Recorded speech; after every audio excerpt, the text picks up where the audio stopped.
Welcome to Highly Sensitive to High-End the Right Way with our special guest facilitators, Empathic Empire Developer AliNICOLE WOW and Chief Chakra Awakener Brenda Jacobson. You're in the right place if you're ready to learn more about how to leverage your high sensitivity to create a high-end business model using writing as the gateway to high-level impact and income. I'm delighted to have my mentor, AliNICOLE, and my wonderful colleague, Brenda, share on such an intriguing topic. AliNICOLE will be providing the primary training in areas of the importance of stepping up as a high-end expression through empathic entrepreneurship, sorry, let me get my teeth in. Why becoming a writing-preneur or publishing-preneur leads to the greater expansion of your empathic authority to serve top industries in a unique way. The brutal truth of why several empaths don't value themselves enough to charge more for their work, and what shifts are required to level up for high-end preneurship. Creating a simple and lighter business ascension empire model that sets you up for high-end results. Brenda joins AliNICOLE today to share about the importance of having a healthy root chakra as an empath in order to be financially aligned for fulfilling your greater purpose. But before I welcome them, I'd like to share a little about them. AliNICOLE is most known in the media as AliNICOLE WOW, She Does It All. She successfully built a high-end, multidimensional empire with over 500 online platforms by leveraging her high sensitivity abilities as an empath to tune into the primary concerns and desires of top industries. As an empathic solutions catalyst, she provides new era solutions to serve at the highest levels as an industry crossover publisher with around 300 works on Amazon, a multi-niche content creator, a mastermind facilitator, consultant, and advisor. She's the creator of the platform, the Empathic Empire Strikes Back, that features divisions such as Highly Sensitive to High-End, Emerging Empathic-preneurs, The Uncommon Empath, Epic Empathic Empires, and Evolutionary Empathic Butterflies. Her primary mission with the empathic community is to make them aware of their importance in the marketplace and world at large, in addition to using their divine superpowers as gifts for profitable empire building and more. She's joined today by Brenda. Brenda Jacobson is the author of Awakening Consciously, a personal and professional chakra decoder for individuals, small business owners, corporations, and more. She helps awaken and activate the chakras at higher vibrational levels to achieve greater awareness for reaching one's fullest potential in life and or in your career. I know both of these ladies, and I know that the combination of what these two can share can add tremendous value to all of you who are listening and willing to maximize their unique empathic journey. So welcome, AliNICOLE and Brenda. Really pleased to have you here. Thank you for coming. Thank you. Thank you for having us. Thank you so much. So I have an opening here. Oh, it's good to have you. So AliNICOLE, you felt that this was a critical time for you to bring forth this training for empaths to make the shift into high-end empath-preneurs. So what would you like to begin by sharing with us?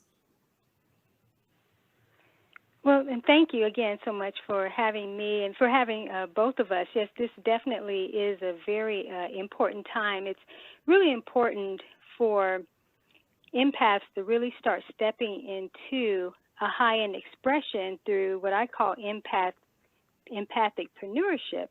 And this is because what I know to be true is that empaths are really sourced to be symbols of prosperity and also, Gina, high-end illuminate expressions in the marketplace, so it's extremely important. Those of us who are highly sensitive or empathic beings, we really have the capabilities to be sort of like sponges of solutions to serve in a higher calling when we embrace what I say to be the true nature of holistic high-end demonstration. So this is more than just about high-end from a financial perspective. It really is an embodiment of a holistic experience. And so as empaths, we are not here to just observe or even absorb any and everything. And sometimes that's the misconception that we take on, a whole lot. And often we do, but that's really not what we're here for. We're here really to be empowered empaths and sort of learn how to take on the higher vibrational aspects of livelihood and then start to really leverage that ability within our entrepreneurial journeys with high intentionality. So we really have to be intentional about tuning into those higher frequencies. So, we have this gift of high sensitivity, right? And normally it allows one to feel, how can I say, the depth of that which is most important, and we start to empathize with others. And within this, we can be catalysts for evolution. We sort of feel into the space of the powerful now, and then also into the emerging future, so to speak. So we already know how to best prepare, serve, and advise others when we tune into what I just know to be true, our source connection and divine power of giftings. I call them superpowers. So we know how to hold a higher vibrational state for ourselves and others when we are in this empowered state. So does that make sense? It does. Yes, it does. Yeah, it's really important because now more than ever, Gina and Brenda, it's really critical that empaths start to level up as these high empathic-preneurs from the high-end vantage point, because our leadership and also our powerful influence, it's really required in the marketplace. And what most don't realize is with everything that's going on, often there's a short window of time for empaths especially to stop delaying in their acceleration process for making a greater impact, but also an income. I mean, otherwise, to be honest, they're just going to get left behind. So something I also want to bring up is that if most are not aware, there's actually a collective body of empaths that really have been slowing down their evolution. And as a result, it's delaying others from benefiting from the much needed offers of all kinds that they would actually be providing. And this is really true for any entrepreneur or leader that's delaying. Anytime we delay in our progression, we are also delaying the benefits that, others could be experiencing. So, and I'm going to speak a little bit more about this and some of the behaviors that hold most empaths back, within this session. But I'm sure that you both can agree that when we don't step up and step forward and we delay our own processes, we are doing a disservice to the ones who are here to benefit from, our greater evolution and the works and missions that we're here to provide. I think that's very true. And I think there are a number of reasons why people do that. But, bearing in mind, one would think that empaths are have an awareness through their sensibility. It would be nice to think that they would also be aware that the delay was having a profoundly negative effect on the progress that others could make. Yeah, I agree. And I think you're right. The way the world is now, we need all of them stepping up. Yeah. You're so right. There's never been a time when it's been so critical, has there? Yeah. You're absolutely right. Yeah.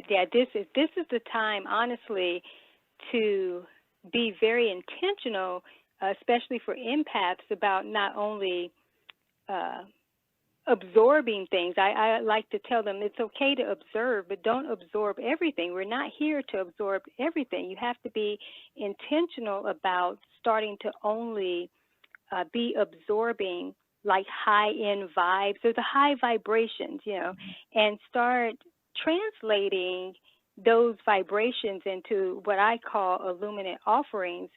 And these offerings are ones that will create the win-win, you know, for both the empath and the client or consumer.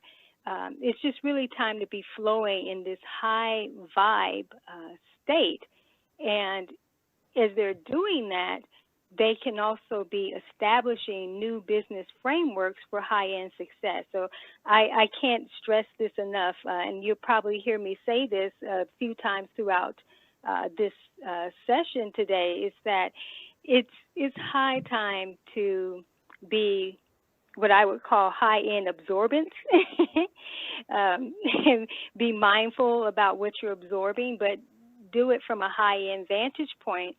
And the reason why this is important is so that they can begin to receive the divine wisdoms and insights for creating a high-end experience for themselves and for others. The right and the right, W-R-I-T-E way, since we're going to be talking, you know, about writing being a gateway, you know, into this high-end experience. So when we're being called up higher, and we all know what that's like, but now more than ever, there's a greater accountability to this higher call, right? And so something that I want to say is that as people are ascending higher, and again, whether people are empaths or not, this really can be across the board.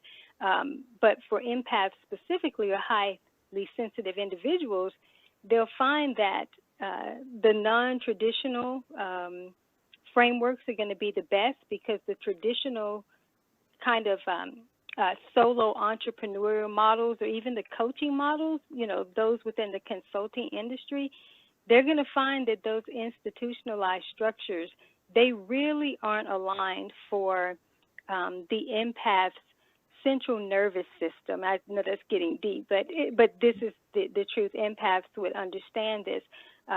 And it becomes really overwhelming and burdening to make a greater impact in even the income that they're trying to achieve when their nervous system is not in agreement and not in alignment, you know, with the structures that are being presented or they're a part of. Yeah, so it's really interesting, just the different dynamics, you know, that take place.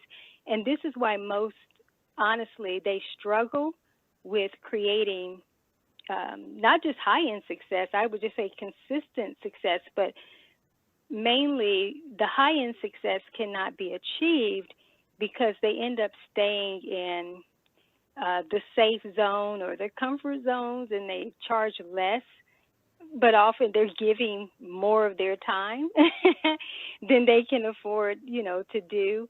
And again, these what I'm sharing here can apply to those who are not empathic, but it definitely impacts the empath, you know, at a different level.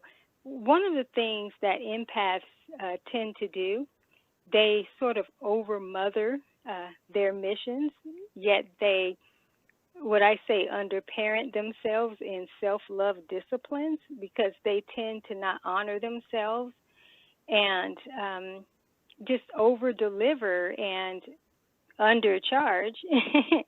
But again, and this just goes across the board for a lot of entrepreneurs, but primarily empaths. And you can see this within their life, their relationships, and not, you know, not just the career perspective. But I'm sure you all can relate to what I'm talking about.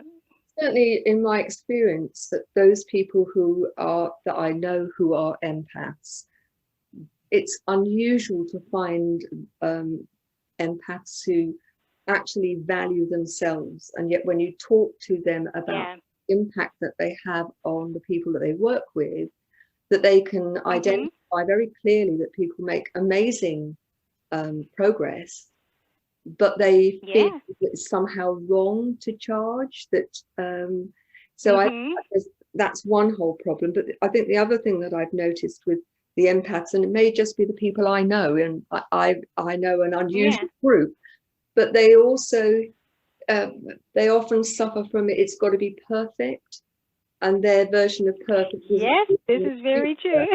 rather than the intention is pure, and in the execution it would be perfect for the person they're working with, but their view of perfect is skewed. And I suspect that some of that is because they don't have the confidence to recognize that actually the value of what they're doing. A lot of self-judgment. Oh, you're so right. It's very layered.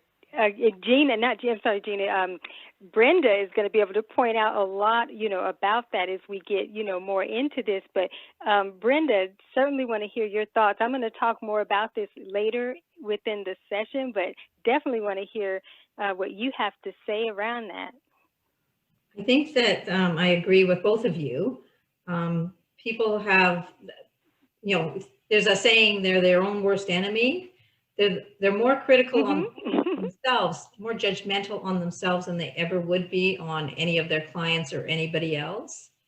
And you're right, they kind of go to that level of perfection. I shared with AliNICOLE yesterday that one of my favorite quotes comes from Michael J. Fox, and he said in an interview, he said, I strive for excellence within my life, but perfection is God's job. I like that. That's right. And so, Such a beautiful, statement.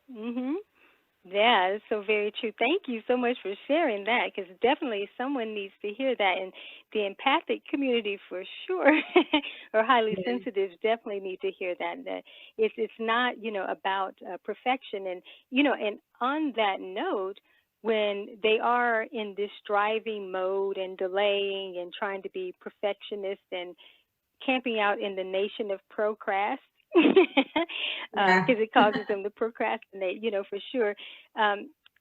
In their business or their services, they often serve from a place of exhausting themselves versus empowerment. And going back to what I said about the traditional models not really agreeing with the central nervous system, this really confines them, because it's like toxic, to the system. And vibrationally, it just weighs empaths down. It does a number of things. I mean, it zaps the energy, causing the exhaustion, and it makes it easy for the highly sensitive individuals to get stuck in non-serving patterns that really don't promote the greater expansion. There are a few brutal truths that I will address later, within this training, and we've actually, talked about, a few of them. But Gina, I know you've heard me say, and Brenda, you probably have too, that honestly, the old and current business models and frameworks, they're just not serving, even to the non-empathic or non-highly sensitive communities either. I mean, there has to be, completely different reset, to take place. But one thing I will say is that the empathic-preneurship, whether someone's empathic or not, they can benefit from this, because it will help them to level up for creating these ascended business empires that are really, they're simpler and lighter models. Gina, as you know, as I teach, the higher you go, the lighter the experience. And also, high-end writing and publishing is really going to support this type of initiative in a huge way. But when people are on this journey, they'll start to discover that their higher-end work will really only be for a few. However, their writings will be for many. So I know, Gina, you've heard me, talk, a lot about this and the importance of creating publications, lower hanging fruits and different products for the masses. But yeah, the higher up you go, your high-end work is going to be uniquely designed for just a specific few core people. And as empaths, they really only need to give their physical energy to a select number of clients or students anyway. But again, they can impact the masses with being high-level content creators. And that's something I would like to get into sharing about next. So would that be okay for me to move forward, or did anyone else have anything they want to say about that? Brenda, you okay? No, I'm fine. I'm looking forward to what you have to say, AliNICOLE. That's great. Oh, thank you. Thank you. Well, as Gina mentioned in my bio, that I leverage my high sensitivity to serve, different industries as a writer and a publisher. And this aspect really has served as a gateway into other opportunities for speaking, consulting, advisory, and more, just, a number of areas. I embody the concept of writing-preneurship and publishing-preneurship. Is a very different vibration than just being a writer or being published. And, for me, it's led to the greater expansion of my empathic authority to serve top industries in a unique way. So I'm going to say something that most may find very interesting, yet possibly intriguing. Empaths are actually wired. Their orientation is for high-end work. And the burden can't really shift into them experiencing breakthroughs and blessings until they actually start to honor and answer this higher call to service. This is really interesting because most feel burdened down, and they don't understand this. It's because they have all of this trapped energy of unexpressed potential that could be leveraged, in serving others in a great way, but they aren't aware of this. But this is why the writing and publishing-preneur aspect is really vital, because it allows empaths to start expressing their gifts through content to serve in a way that doesn't really give them that opportunity to over-mother that I was talking about earlier, or start to over-manage, or even be overly responsible, because that's something that a lot of them have struggles with, is being overly responsible for one's accountability to their results, whenever they are coaching or just mentoring, others.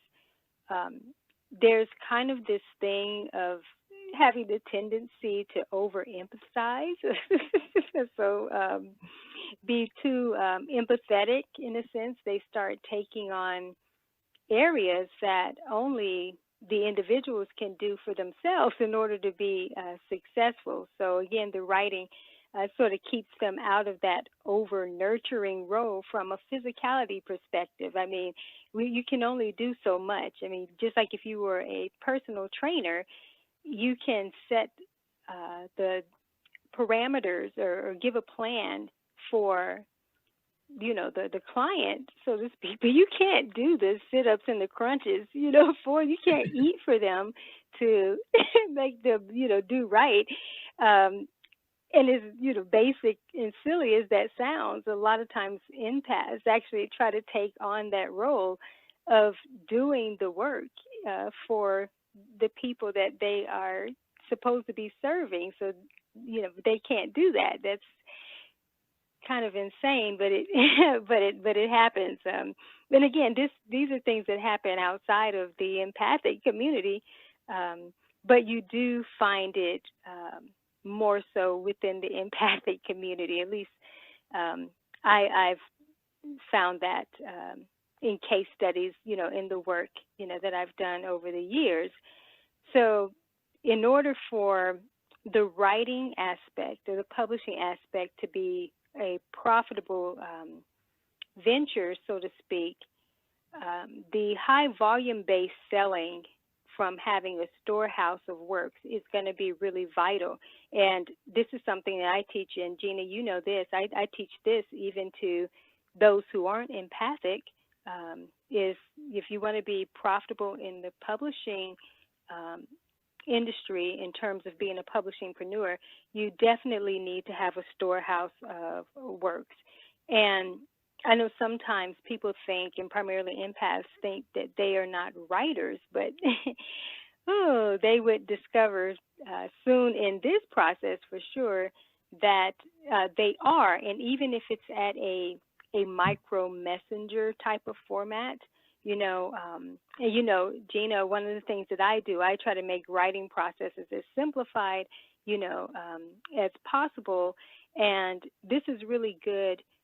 Well, actually, it's a great thing for empaths in terms of being able to write in this format, because they don't necessarily have to focus, so much on delivering a lot of content, and they can take content of all kinds and be able to transform those contents, whether it's articles, that they've written, even if they're short, because that's another thing, Gina, as you know, I teach the mini writing process, whether it's in mini books or any mini articles, just not overcomplicating, the writing process.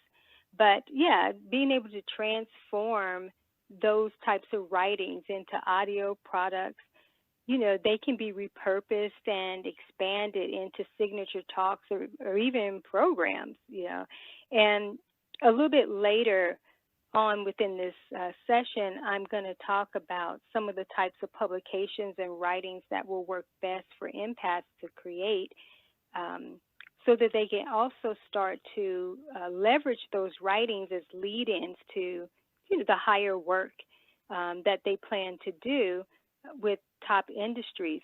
Also, I'm going to talk about some of the roles that they can serve in at a higher level and the business models that will best support this empathic preneurship.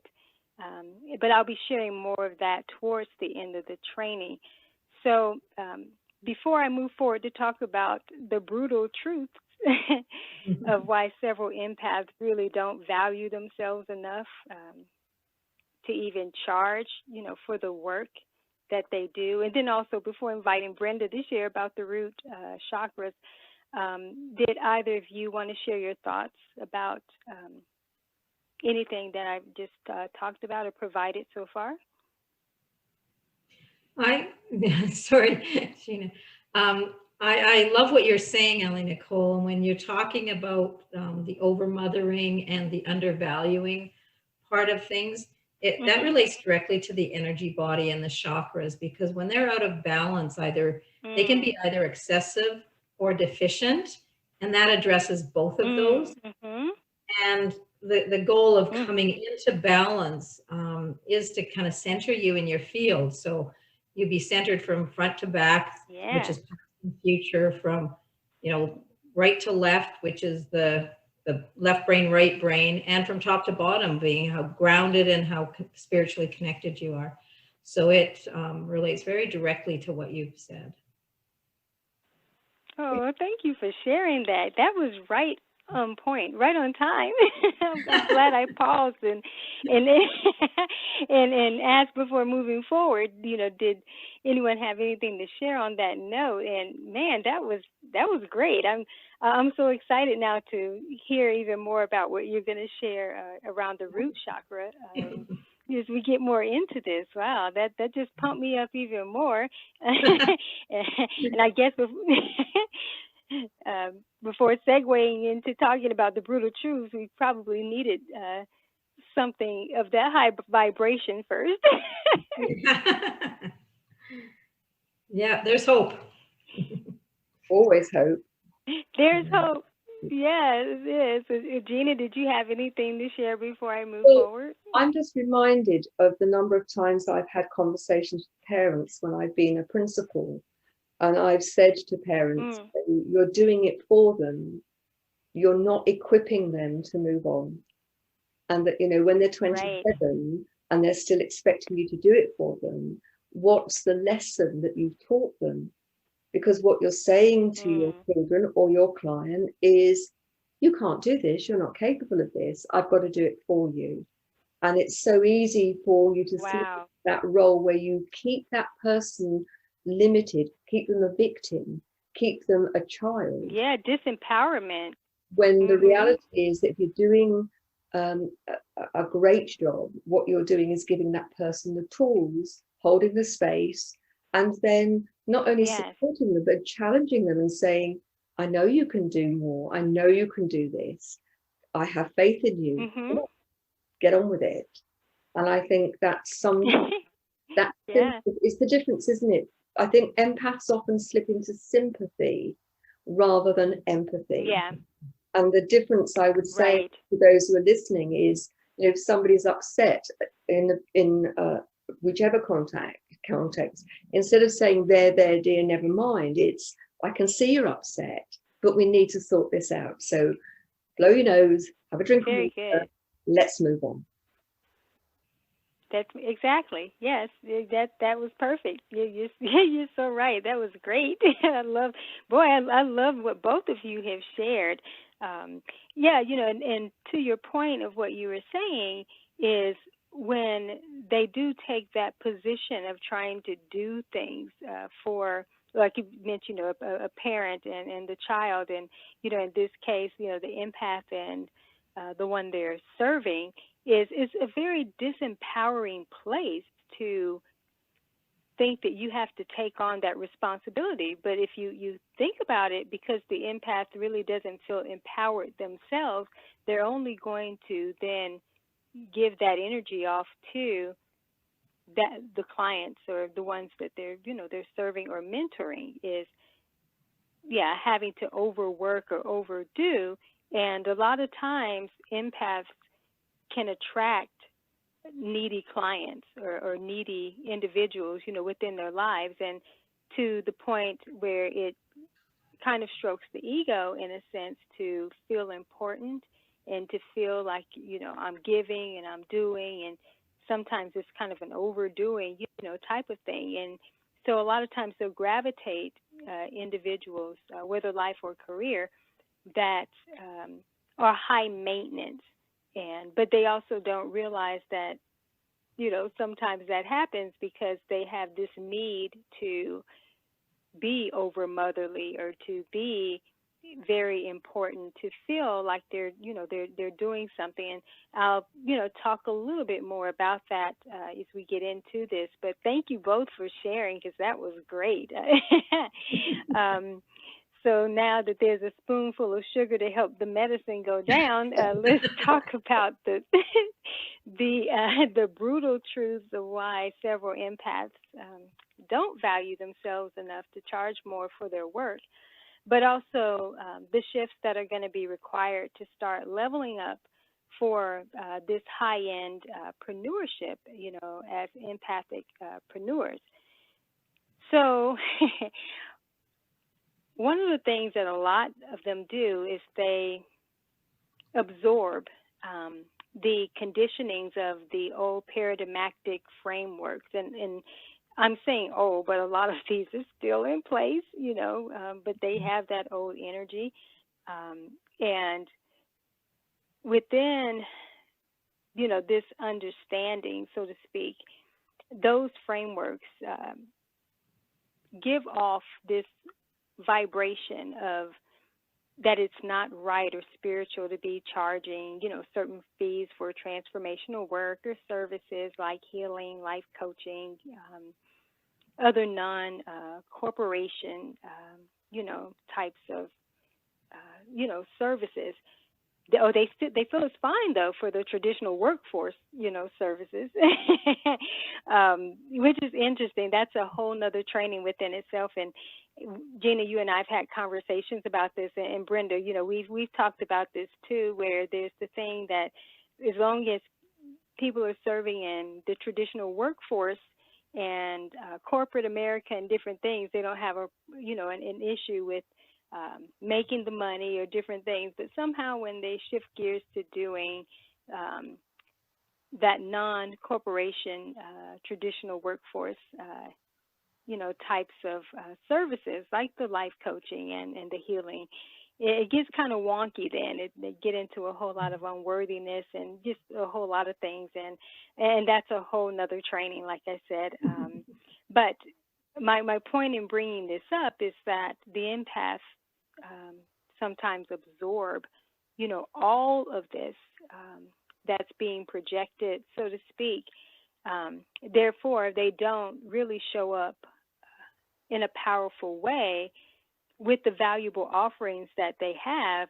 And we know that they have valuable offerings and they're highly gifted, but they don't show up in this powerful way because a lot of them have people's strongholds around, what others think about this particular area or subject in terms of what you should be charging for or how much. It's a lot. And so, like I said, they've been absorbing that, but also absorbing, the negative projections, because that's all that, when we hear those things, that's all that they are, is projections of others.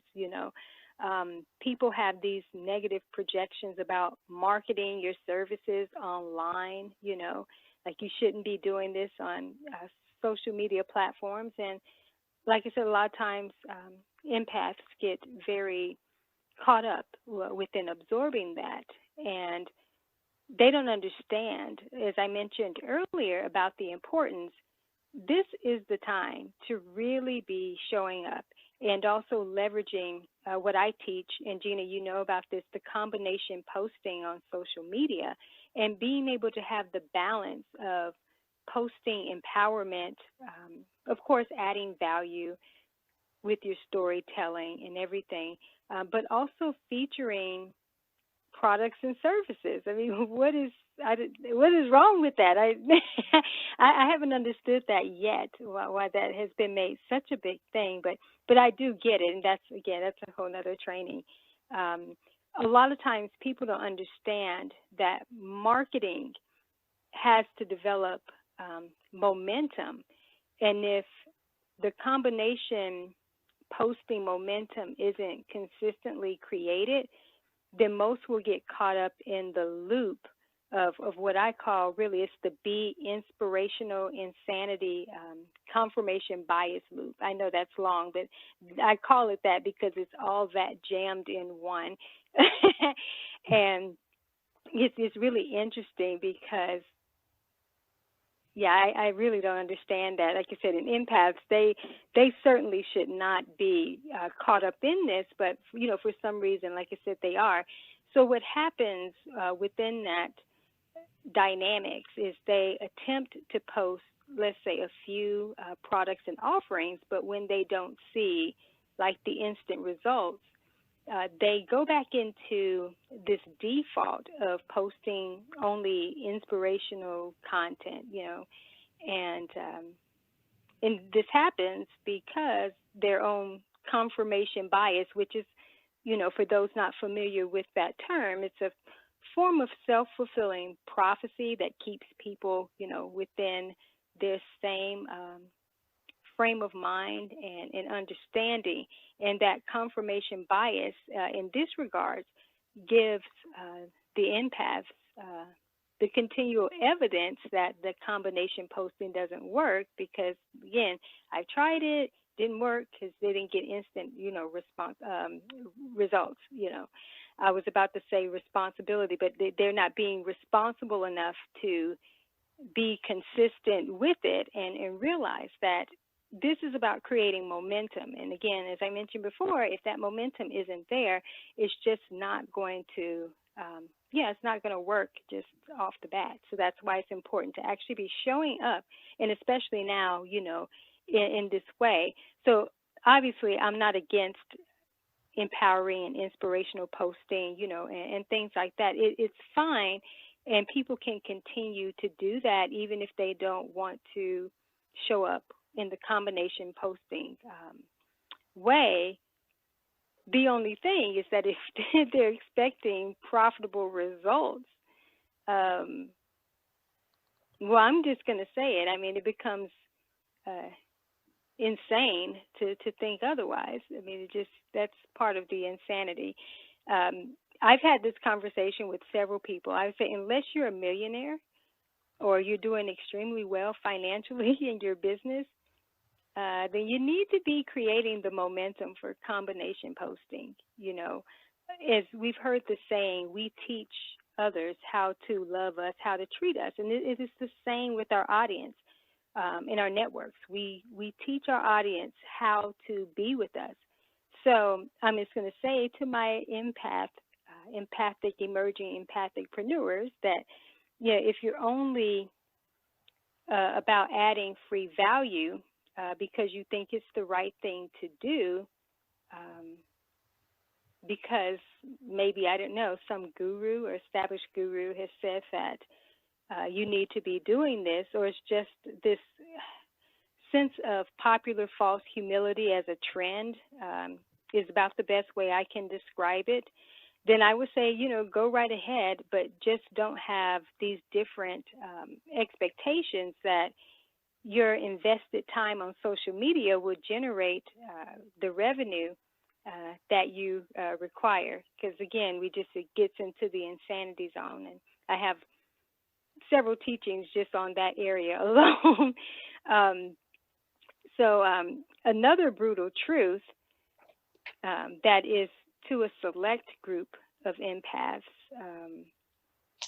is simply that they're just not ready to step up and own their true power. So they allow themselves to stay stuck in stories, start creating self-induced pain, series of drama, because they haven't healed their past wounds. And as we know, a lot of empaths, if you do studies or just know of some, have been in abusive situations as youth and adults, or they've been with several narcissistic individuals. Now, a lot of this, I will say, can be myths, but this has been kind of the common thing that's been put out there. And there are a number of individuals that this is very, true for. And what's happened is that they've absorbed a lot of those traits, from those different scenarios. And it starts playing out in stalling, resisting change, but also trying to control the process of their evolution and their acceleration. So what happens a lot of times is that they start making it about their argument for their limitations instead of really creating the win-win for themselves and for who they're serving, as I mentioned earlier. And within this win-win, this is all about self-care and service care. So it goes back to, what we all were talking about earlier, is that when we delay in bringing forth what we're here to bring forth, then it also is delaying someone else. And so if more could think in that manner, is that my evolution and my progression is not just dependent upon just it being for me, but I also need to move past this so that I can show up in the world with my purpose and someone else can benefit. And that's taking care of self and taking care, of the service. There's a number of different aspects of how, this plays out. Another thing, and Gina, you've heard me, talk about this a lot, is that, people start showing up on social media for recognition instead of revenue recognition. So again, with empaths, for sure, this keeps them within that safe zone and that kind of confirmation bias of just adding free value and inspiration. This fits well into their frameworks of being fearful and just not feeling ready enough. And I think, Gina, you mentioned this early on, that you feel from your experience that a lot of them don't feel confident enough, or maybe even competent. Didn't you mention something? I find it quite interesting. I've done I know quite a lot of empaths, and I've worked with a number of empaths. And you talked about resisting, and I've found them that, and I'm generalising, and obviously there are lots of different, but there's there are definitely exceptions. Yes, a pattern where procrastination is very common, because if I don't actually get very much so, then I can't possibly fail. That would be one pattern that I've noticed that's quite prevalent. And another is that you mentioned, finding very needy clients. Not only do they find needy clients, but as a client, they attempt to be very needy, and often yes, this is very true. Uncomfortable when, in a very safe and loving way, they are challenged that actually, this is something that you are more than capable of. It's stepping out of your comfort zone. It's being prepared to be uncomfortable for a while, and allowing that unfamiliar feeling to become familiar. And so I can see lots of patterns. I mean, and it's true. I mean, some of these patterns, of course, are true of people who are non-empaths. But I think in terms of absolutely this sense of I'm an empath, and I have this gift, which sometimes I think they find quite frightening. Do I want to really own that, because I then feel different to other people? So I think it's quite complex. But one of the things that I found that's worked most with the clients that I've worked with is when I've been quite straight with them and said, what do you see as your purpose? And without exception, they'll say that I want to be of service to other people. And then, when we talk about the fact, well, actually, you've got to get out of your own way here, because the only person that's limiting your capacity to help other people is not the other people, it's you. Right. That's a real revelation, to recognize that they are what's holding them back, not all of this other stories, as you say, that they not all of the other stuff. Yeah, exactly. Yeah, and that's so true, that they stand, in their own way. And as I mentioned earlier, I've seen it in so many cases, over the years, that there's a tendency to argue for the limitations, and even in some regards blame the empathic journey or dynamics in terms of why they can't move forward. And so going back to the whole insanity dynamics is, like you said, when you're straight with them and you can shine the light on that insanity zone, so to speak, it helps them to come to their senses. But you have those who actually aren't ready to look at that. And so in the entrepreneurial, aspect, then it is being, very busy, doing a whole lot of different things. And like I said, as social media is concerned, which empaths, I will say this, don't really need to be chronically engaging social media a certain way. Like I take a lot of, hiatuses, which I don't do that just because I'm an empath. It's just necessary, and it's just a good demonstration of leadership.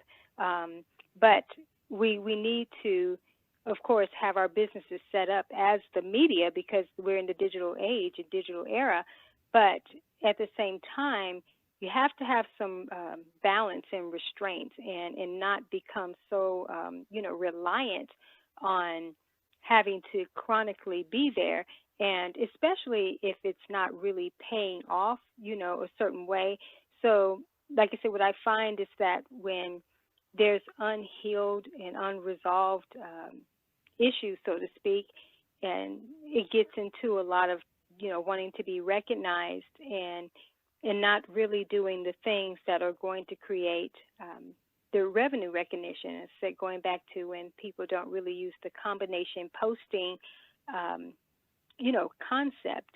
And with a lot of empaths in the entrepreneurial space, primarily, they often feel that need to be proving their worthiness or credibility because there's this underlying shame, of the things that they've experienced or have allowed, to happen. So when it comes to executing, especially in a more profitable way, that's where they stall. They fell into the loop of that pain like several times. It just, it keeps cycling back around. They keep creating confirmation or confirmation biases for things to work out, for them, to support them in their delay. And that's, I'm chuckling, but it's actually really not, not funny. And this also isn't a judgment either. But what happens is when these confirmation biases are created, they see things as, working out. And what I mean by that, I'll take like projects, for instance, and I've seen this over the years, or a certain opportunity where they'll say, well, see, I waited and I needed to wait because see how this ended up happening and this ended up working out. And because that is like a repetitive thing, it's created dynamics. I mean, we create our reality. So, of course, you can create scenarios that keep seeming like they're working, in one's favor, but all the drama and dynamics that come leading up to that, it's unnecessary. And there could have been opportunities, which I'll talk a little bit more, about that, also before I bring Brenda on to talk about, the root chakra and how all of this, plays into that. But everything that I've been talking about is all a part of this be inspirational insanity confirmation bias loop.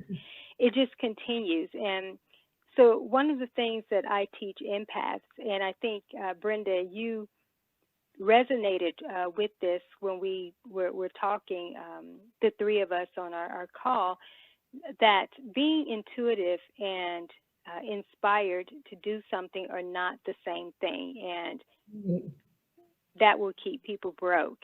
Empaths a lot of times get their intuitive sense, especially those who are intuitive empaths and have not really matured and developed that. They will get the intuition part crossways with inspired, action taking, so to speak. But I was telling, one of my, this has been a few years ago, I was telling one of my team members and chief of staff is empath. I mean, believe it or not, a great majority of my team are empaths. They are. They're empathic. But I mentioned that slow and steady doesn't always win the race. Now, I do believe scaling like a snail, so to speak, when it comes to building your business the right way for your next level success, However, in the profitable, powerful now, what I know, and Gina, with me in my role as the media chess queen, that if you don't execute at the right times and make the right moves, that can be the difference between being hungry and having more than enough. It can honestly be the difference between an eviction or securing your total well-being long term. So again, empathic inspiration doesn't always pay off well as it relates to the profits aspect. And I often say that if you wait until feeling inspired to take certain types of actions, or even until the empath exhaustion has subsided, guess I should say that, people will miss critical profit windows because they're always there. But when we aren't awake to those, when we're not aware, we will miss it. But one of the things I've also noticed, over the years, that the belief systems within this confirmation bias, kind of structure is that they don't really yeah, they don't really believe that the actions that they're taking are not the best ones, you know. Yeah, it's, you know, it's an interesting dynamics, and even though the evidence is there, especially as it relates to the money struggles, and that's why I really want to have Brenda to talk, you know, about the root chakra and how it relates to that. But one thing I will say is that, you know, as an empathic business owner, the best thing to do is really to get out ahead of the next like loops and those types of cycles and really start creating the momentum and stop with the delays. And also, going back to what I said earlier, you don't have to absorb everything. It's like, you know, don't absorb unhealthy energies that lead to these non-serving practices. I mean, we have to be awake and aware and of what serves and what doesn't. And this is why, honestly, it's just time that the embodiment of the powerful aspects of being empathic, it's time to show up in that powerful way. And as I mentioned before, these leaders and influencers who are empathic, they have valuable offerings. And it really is time for them to stop caring about what others think or absorbing those negative, you know, projections that, you know, we were discussing. It's really time to start marketing those services on the social media platforms. And, you know, so a question that's coming to me, like right now, for people to think about is, you know, who are you going to be loyal to? Are you going to be loyal to others who aren't paying your bills or to your well-being and your mission? And that's, you know, that's something to think about. You know, where are the loyalties? What are you really committed to? Something I teach a concept in what I call empowerational marketing communications. This is what I teach for empaths, is that in order to lead and be illuminate in their brand and impact, they have to start leading from empowerment, which is their true place of empower, and then leverage the inspirational piece to ignite their audience, you know, and network for making that, you know, connection that will translate into not just impact, but also income. Because what happens when leading from inspiration in the entrepreneurial marketplace or the business space, it works well if the goal is only to inspire, but it can't be the leader, in a sense, for online profits. The empowerment has to be the engine leading the vehicle. And going back to the writing and publishing is what helps empaths to really shift out of this trap so that they can continue to move the energy towards high-end activities instead of spending so much time, as you know, we talked about earlier about the social media dynamics. Instead of spending so much time posting on social media, I encourage them to be creating short book projects, blogging, writing articles that showcase their offerings. At least that is creating momentum towards impact and income. And I've seen it over the years that even several empaths will make that hard. But it goes back to the unhealed wounds. But I've made a decision last year that when it comes to my high-end work, that I was not going to actually bridge empaths over into those dynamics who haven't actually done the inner work in certain areas if they are struggling financially, because as brutal as this may sound, it's like trying to build a mansion on a cemented foundation that will eventually turn to quicksand after it settles. I mean, but this is where Brenda comes in, you know, because she can, you know, help to assist with that. So actually, before I start to share an example of a high-end empathic preneurial model.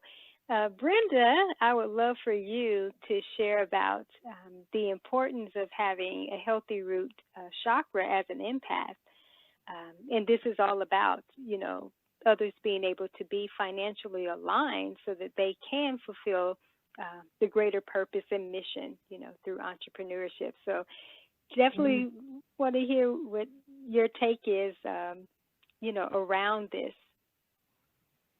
Yeah, the root chakra is the foundation, and like you said, if you build a mansion on sand, it's a movable foundation, and what we want is a real solid, strong foundation in the root chakra. And the way I like to explain the root chakra is it's like the container. So you can't actually keep abundance in your life if you don't have some way to contain it there. And so many people, empaths included, don't have a powerful container. So an example of that is, you know, you hear about people that get a windfall, whether it's a lottery or a big business deal.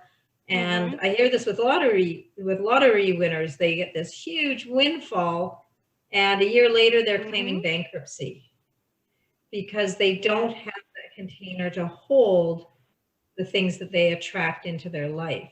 So that's part of the work that we do in the first chakra, in the root chakra, is we start building that foundation so that everything that's built on top of that, it's kind of at the bottom of the ladder of 7. So the other chakras are all built on whatever foundation you have created in that root chakra.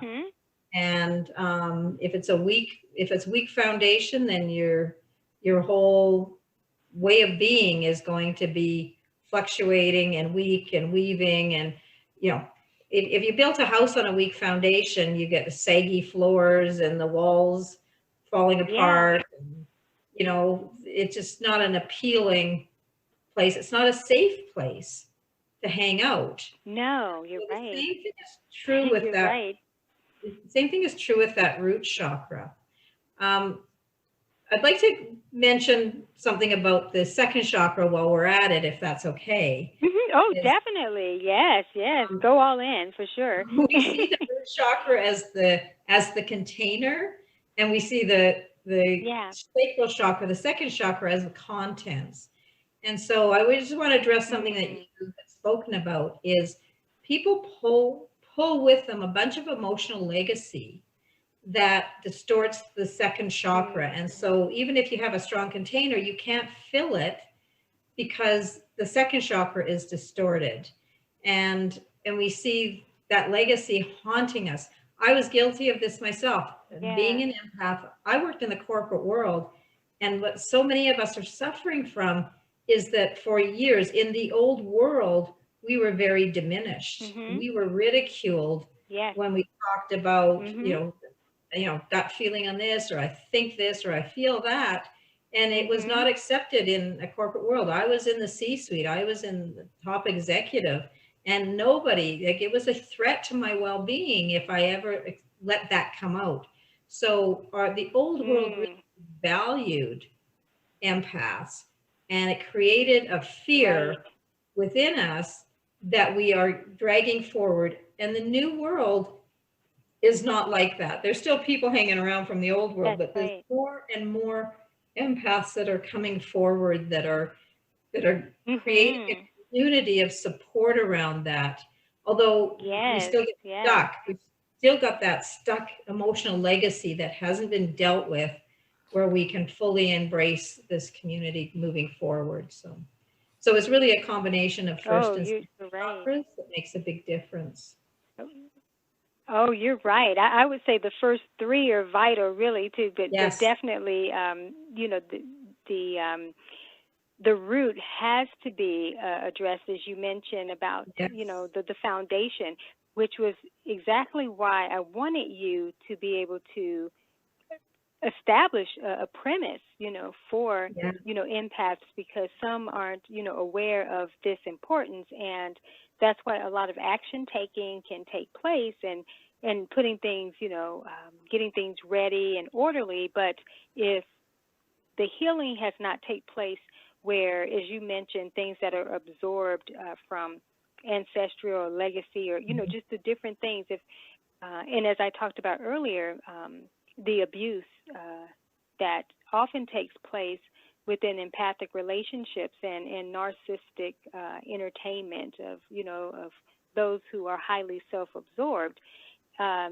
All of that is stored, and it really it blocks up everything. And so it's like putting efforts without the right alignment. And if you don't actually have that, if you don't actually have that premise or those things cleared up, then the best attempts to be financially successful, especially as we're talking about coming more into the high-end, aspect, it's just not going to it's not going to work. And that's why I mentioned that I find it not to be to the highest service to really help empaths, so to speak, on that journey of going into the higher brackets without them actually doing doing that work. So I have a 5-part training that I do that is facilitated. Some of the videos that I use within it, it's facilitated by others whom I esteem within the empathic community, and I see them as authorities. And I shared 2 of those videos with you, and it's important for this work to be done. But I'm more excited because now with you, Brenda, I have a live, trusted expert who's bringing the newer vibration and expression of this type of work. And this is what's going to be needed and required to be able to move forward. And so, that groundedness and that foundation, it's highly important. It's so vital.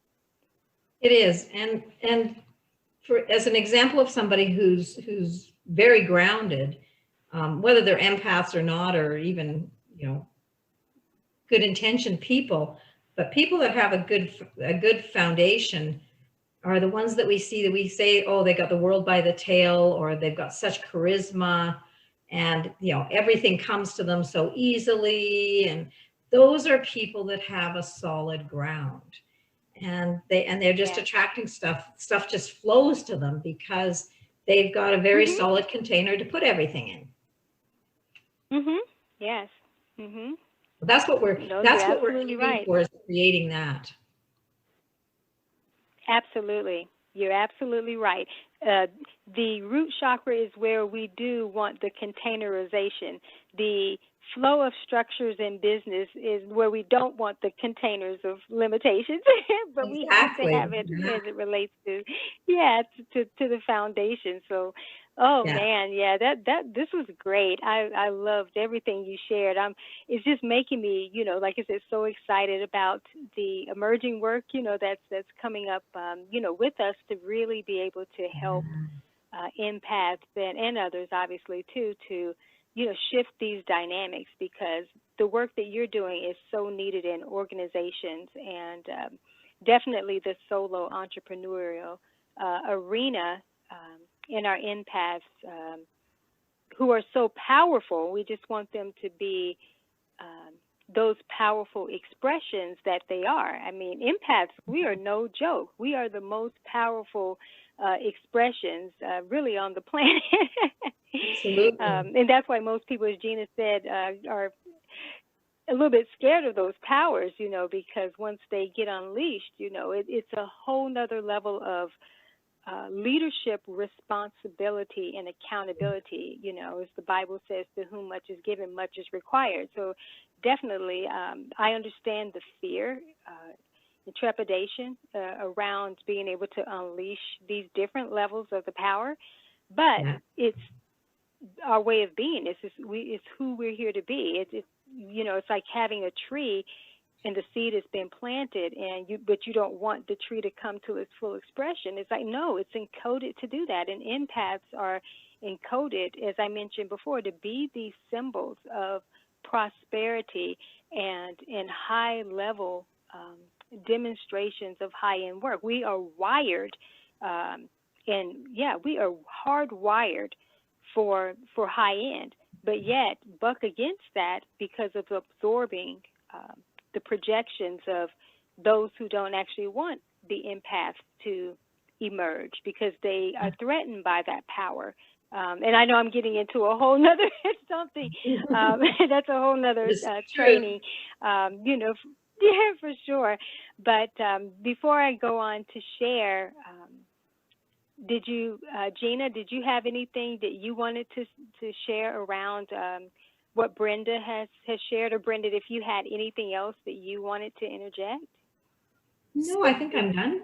I think that what Brenda is sharing with us is really powerful. And there's lots of examples of people who actually can generate finances very well, but don't hold on to them. And I think for me, it's the understanding the what's going on, and then the how do you then move people forward. And instead of having a house that's got subsidence and is crooked and unsteady and unstable, how can we create that stability and that consistency of stability? How do we do the work on ourselves? Because often people find it easier to help other people rather than helping themselves. Yeah.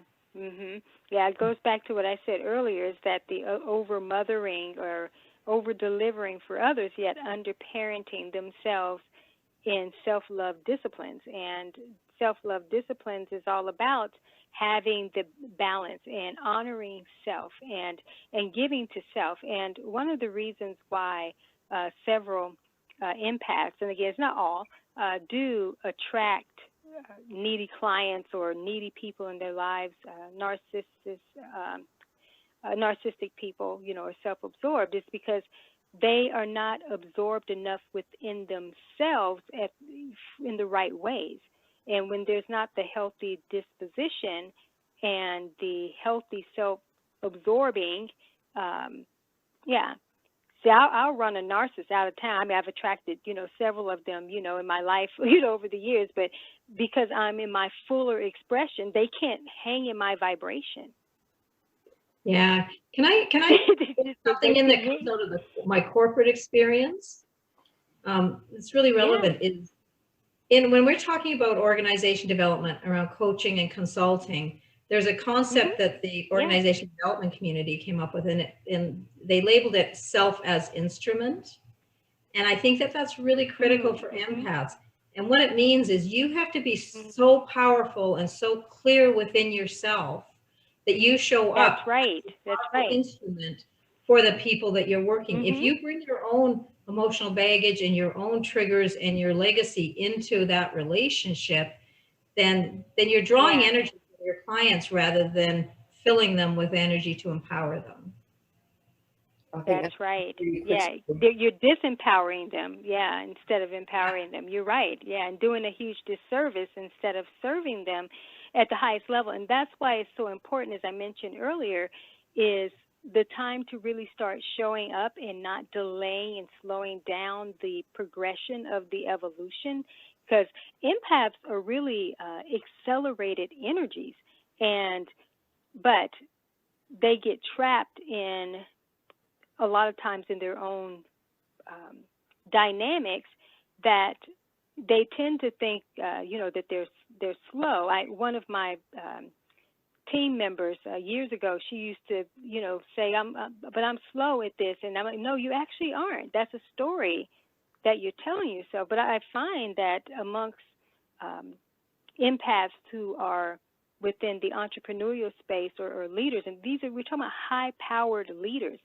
they tend to think that they are slow to get certain things or to implement. And I'm like, no, that's actually not true. It's just a story, and there's just that series of confirmation biases that have continued to prove that when there's the delays, you actually are operating in your best. And it's like it's a trap. but that's a whole nother training. And I do actually trainings, around that, like I mentioned before, and, and teach about that. But Brenda, that right there was key. That was a cornerstone to share before I transition into this next piece. So thank you so much. And Gina, thank you too. Gina just has a way of just her energy and her dynamics of prompting the right questions and bringing up the right analogies too is just phenomenal. I just love having her energy to facilitate, these trainings. So thank you, Gina. Thank you very much. Thank you. So where are we going now? So I'm going to talk about the simpler and lighter business ascension empire models that really can set empaths up for high-end results. But I want to talk about some of the roles that empaths really need to be serving in. And basically, a lot of them are called to be in high-level advisory positions versus just the traditional coaching and, consulting, and especially the intuitive empaths. Also, they work best in high-volume selling business frameworks, and this is where the publications and even speaking products, come into play. They're also here for evolutionary leaders because they are evolutionary leaders. And Gina, you're one that I mentioned that you're here for the accelerated works, and empaths are here and highly sensitive. They're here for the accelerated works, and that's why sometimes not having the traditional coaching models of having, these long-term clients, in a certain way, unless it's a retainer model, which I'll talk a little bit about that, in this session. But yeah, the accelerated works are going to be the best frameworks for empaths to serve others because they're here to serve those who are ready and not resistant.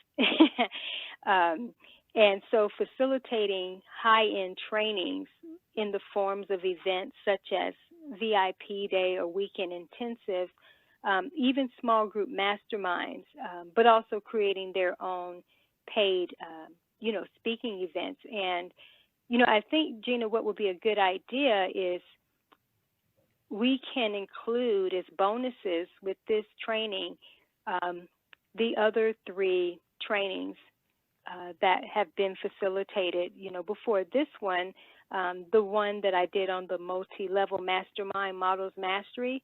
I think that would be really good to include as a bonus. The lucrative coaching model reset, I talked about the 5 key models to leverage for restarting one's coaching practice. And then the last one that we did, Gina, that was on the ultimate evergreen journey, the automation blueprint. That was a master class. So I think it would be good for us to include all of these trainings as bonuses because they really are great building tools for the high-end aspect, even for empathic They're part of the building blocks, entrepreneurs. There in each of them there's some overlap, but in terms of having a real understanding of the whole, I think that people find that very helpful. Yes, I do too. So we'll be sure, thank you for saying that as well. We'll be sure to include those. So, I've been talking also about the writing because the writing is really the gateway or the chief vehicle, I should say, into really taking the higher level frameworks to the next level. So I do want to talk about some of the frameworks and also the types of writings or publications that are best to leverage as lead-ins or the ones that do well with the high volume selling. So what I'm going to do is just provide an example of a high-end empathic preneurial model and what one could look like instead of just giving a hard, solid model of here's what you need to be doing. I'll just share a few frameworks and then talk about the writing elements, So would that be fine for me to just set it up that way? Yeah, certainly. Go ahead. You happy with that, Brenda? Okay. All right. Yeah. Okay, great. All right, so I mentioned a few roles earlier, and I talked about how empaths are very powerful, and they really should be in these chief advisory, types of roles. And so within a framework perspective, being in these types of advisory roles, it would be best for them to serve maybe one or two high-level clients or an organization. And what could happen is they could actually leverage a retainer model format where they do secure clients, and the clients secure their services for maybe 1 to 2 years by paying a retainer fee, and then either a monthly or a quarterly fee, just however they set it up. There's very different variations of retainer models, and I often encourage people to go and do research on those, but one of the trainings that we will be providing as a bonus does talk a little bit more about it. So within the retainer models, people don't have to use the one-on-one, the traditional, format, because those formats really take up a lot of time. So as an empath, you could meet with your client or with the organization maybe once a month and advise them for their current or their emerging endeavors. But you can also make yourself available for support if they have questions or they should run into a challenge. So you can also opt to follow up with them as you feel guided to do some check-ins. One of the best writing formats to leverage for this type of initiative is publishing a 3-part article series on LinkedIn. I love LinkedIn article publishing, and I highly, recommend it because it can be leveraged in so many ways. But this article series could include a LinkedIn article landing page, and what that would look like is like what you would have on the actual landing page. It just would be in article format, and it's going to share about your services, the process, and also have the contact information. Also, you can link other articles that are related to your services, within there that you've published or blog posts. Also, your series should include one standard article that demonstrates your industry knowledge in the areas of expertise. Then you could also create a mini article that touches on a key element of your work and then provides a call to action. And something else I recommend is that you can take all of the articles once they're done and create one article that features all 3 of the links. And since LinkedIn is considered to be the top professional social media platform, I recommend setting up high-level energy there in that space. But if you don't use LinkedIn, then you certainly can do this on your standard blog or create a mini blog on Tumblr. I love Tumblr, and that's a platform that I highly recommend and I leverage chronically. Also, I'm going to recommend that in this respect, people can publish a 30 to 70 page mini book or an action planner for free on Kindle Direct Publishing, and they can leverage this as their lower hanging fruit offer, or also leverage it, as a lead magnet.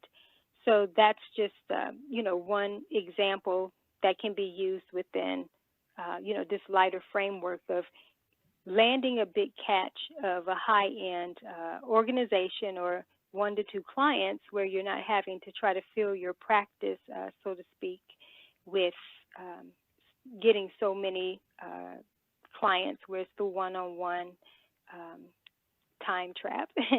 Another aspect that is definitely good in a lighter model is being a virtual inspirational, as I introduced earlier, speaker. And this is about hosting paid online events or a seminar maybe once a month or every 90 days, which if you do it every 90 days, that's 4 times a year.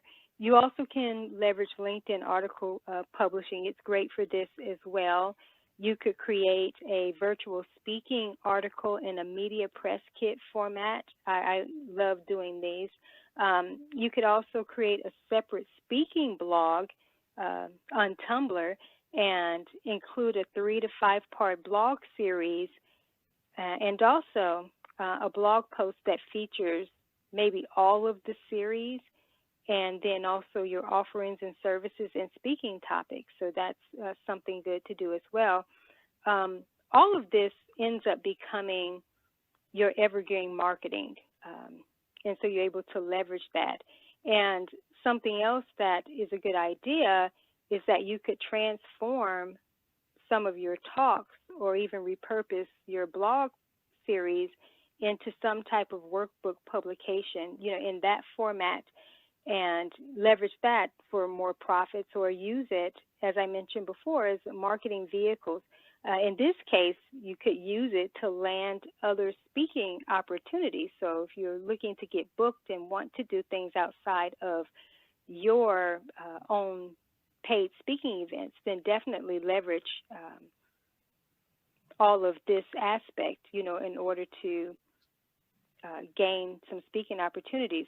Another good thing from the writing perspective is getting featured in magazines with an article for your expertise. So that works well in leveraging to try to get speaking engagements for sure. The next one I want to talk about is the high-end and high-volume selling publishers and being a publishing-preneur, where in this case you need at least 5 to 10 publications to make this experience extremely profitable. Now, I will say this so no one like, oh my gosh, that seems like a lot. Of course, this doesn't mean that you have to start off with this many. However, I do recommend having 3 to start.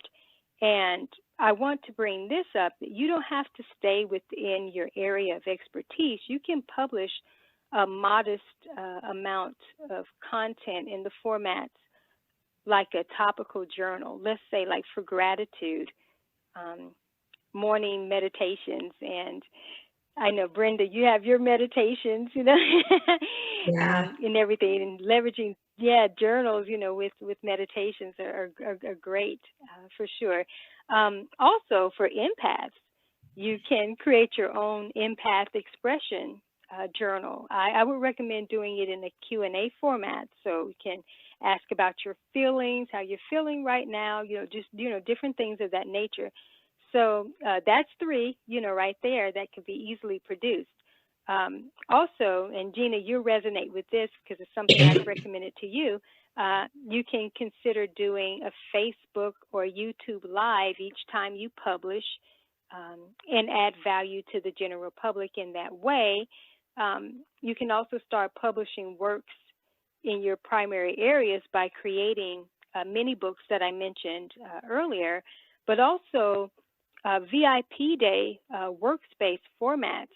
So for those who plan to facilitate VIP days, or maybe you feel like, well, I don't want to do VIP days, but I do want to create that structure for a client or so, that, or someone who can't work with me, then being able to have those VIP day workspace formats are good. Action planners, compositions, ebooks, which you have an ebook, Brenda, and I'm going to get you to talk about that in just a little bit. So there's a variety of ways that publications, can be leveraged. Also, I'm big on repurposing. So people, if you feel you don't have content, trust me, you have content somewhere, because if you have a blog, you can repurpose blogs, you can repurpose articles, even things that you have posted, just social media posts, and leverage those as a base for your content. After that, you can create free virtual presentations, or also do, as I mentioned earlier, about the Facebook and YouTube Lives. You know, create these presentations so that you can promote your books, and also set an intention about selling in high volumes, and maybe consider book clubs and institutions. And also during some of these presentations, you can consider upselling to, you know, to other offers. So, yeah, I would say the best works to publish, let's say for top industries, some of those are like personal self-care, self-empowerment, business tips for sure. Those definitely make great publications that top industries look for. Entrepreneurship, of course, leadership, healing and spirituality, lifestyle, but also personal and professional finances. So the reason why I bring these up is because all of these areas are actually easy to create works for when people write from their everyday experiences. So you don't always have to feel like you have to be the primary expert in all of these different areas. Sometimes you're just writing or publishing for the person that you're one or two steps ahead of. So you are an expert or an authority for that individual. But all of these that I'm mentioning, these works can lead to high volume sales and also be leveraged for other opportunities. And Gina, you hear me talk about this a lot. There's a reason why I have published in great abundance, you know, for sure. But my empathic, you know, energy also just is expressing, you know, myself. And so it's just a way of my beingness that I can't help it. I couldn't stop it if I tried, and not that I'm trying to stop it. But yeah, when you are a conduit for the higher advancement of industries and humanity at large, then you allow your empathic abilities to be powerful in a way where you can demonstrate your gifts in just your everyday life. I leverage my whole life as a niche, so I use my life to write about it and serve at different, you know, various levels. And then, of course, I have my areas of expertise that I specialize in. But I do serve top industries with the great majority, you know, of my publications. And as I mentioned before, this is not about creating like big books. So you can create a modest amount of content, you know, within these publications. And this type of simplistic writing and publishing, it really allows empaths to keep their energy flowing, because that's really, really important.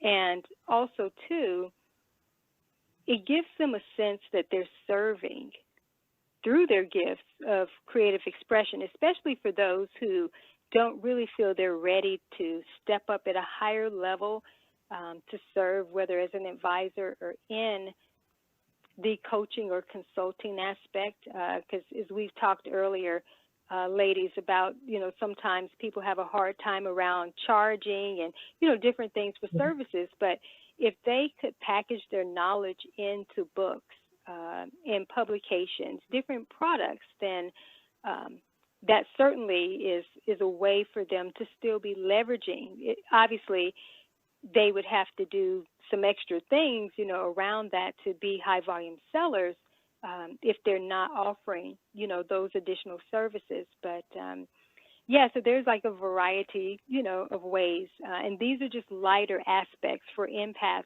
to really, you know, be embodying. The last one that I want to talk about is high-end virtual training hubs and sort of seeing yourself as this high-end virtual training hub. And as I mentioned before, that sometimes when there's the shift into these non-traditional formats or non-corporate formats, that's when it gets kind of wonky, and people start thinking, oh, I'm not worthy to do this. I shouldn't be charging for this. You know, they're in that conditioning.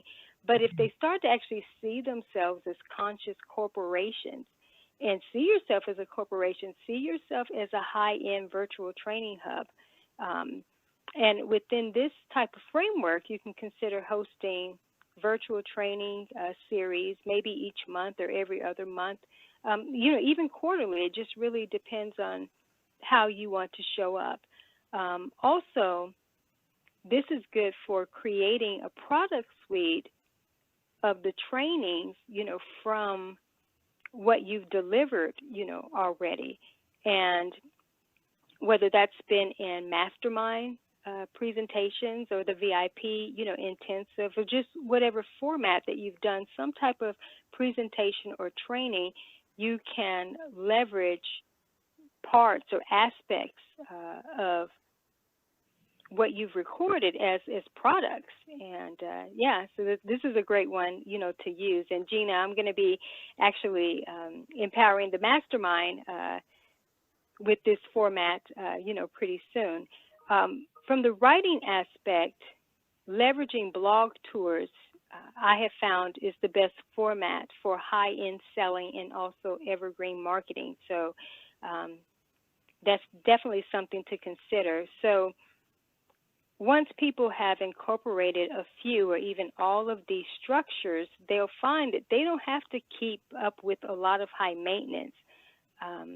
They can just simply leverage what they've created as evergreen marketing, you know, as needed. So I just wanted to be able to share kind of an example of some lighter models that empaths can start embodying and leveraging. I have several, but I definitely thought that these would be chief cornerstones to consider, that they can leverage writing in with services. So I know that's been quite a bit, so I would like for everyone to take a nice deep breath.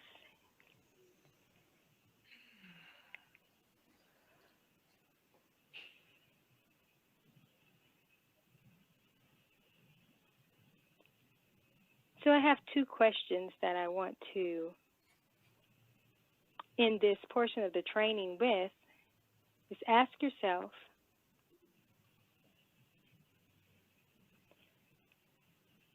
how can this training today best serve me in the present with making the shift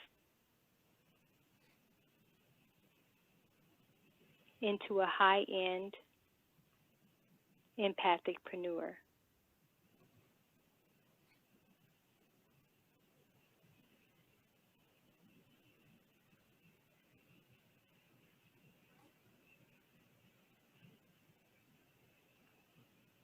And ask yourself, what is one thing that I can take away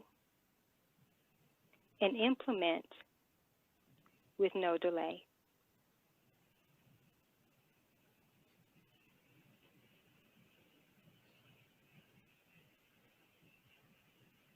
And take another nice deep breath.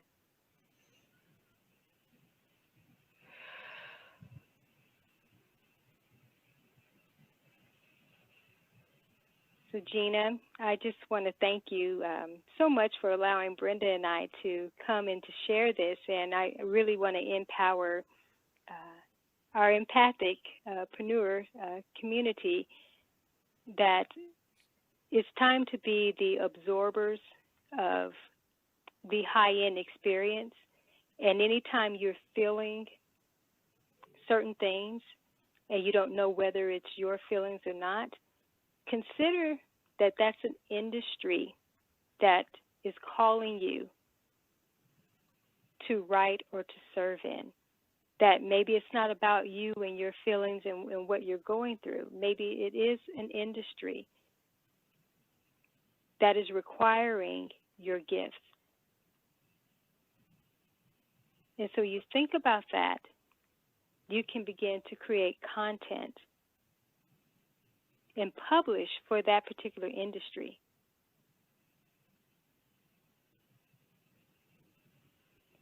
So Gina, thank you. I turn it over to you. It's my pleasure. And I would say if you're listening to this and you are highly sensitive or you're an empath, what I'd like to leave you with today is we live in the most incredible times and you have so much to offer that I would say to you, it's really time to get out of your own way and to level up because there are so many people who need you. There are 70 billion people on this earth, and every one of you has gifts that will serve some of those. And so please, please listen, take the time. You don't have to do everything at once. Take it in small, bite-sized chunks, but start creating that momentum and moving forward. And, you know, I've worked with both of these ladies, and I want you to really recognize that, you know, if you want further support on your Empathic-preneur journey, AliNICOLE's opened up a new private Facebook group called Emerging Empathic-preneurs, and you can request to join that. So go and have a look, you know, listen into the other training sessions. And, you know, AliNICOLE, you know, has websites. Go and look at www.alinicolewow.com and www.wowshedoesitall.com. And I'm going to ask Brenda to share her contact information. I've used Brenda's chakra healing meditation. I've had first-hand experience. Me too. And they are bionic. So Brenda, people who need to talk to you, and I know you've got an app that's either out or about to come out any moment. Where can we find you? So close to coming out, probably by the end of the week. So the best way to get hold of me is just to email hello@awakeningconsciously.com. And the website is awakeningconsciously.com. And if you do /app, you can pre-register to get the app when it's out. Also on that page will be the link when it's finally out. So that's the best way to connect with that. That app has got my first healing meditation in the free download. And that has been seen by hundreds of thousands, over 100,000 people around the globe, and with profound impacts, right from the financial realm to the physical health realm. Everybody has a different experience with it. So those are a few tools. So if you want your container to be strong and stable, I would recommend that you go for it. Both ladies, thank you very, very much for helping and supporting me personally. And I know people who are going to listen to this, it's going to open up possibilities. Right. So thank you very much, both of you. Thank you both. Thank you. Yeah. Love working with both of you guys. Thank you very much indeed. So take care, everyone who's listening. Bye-bye now.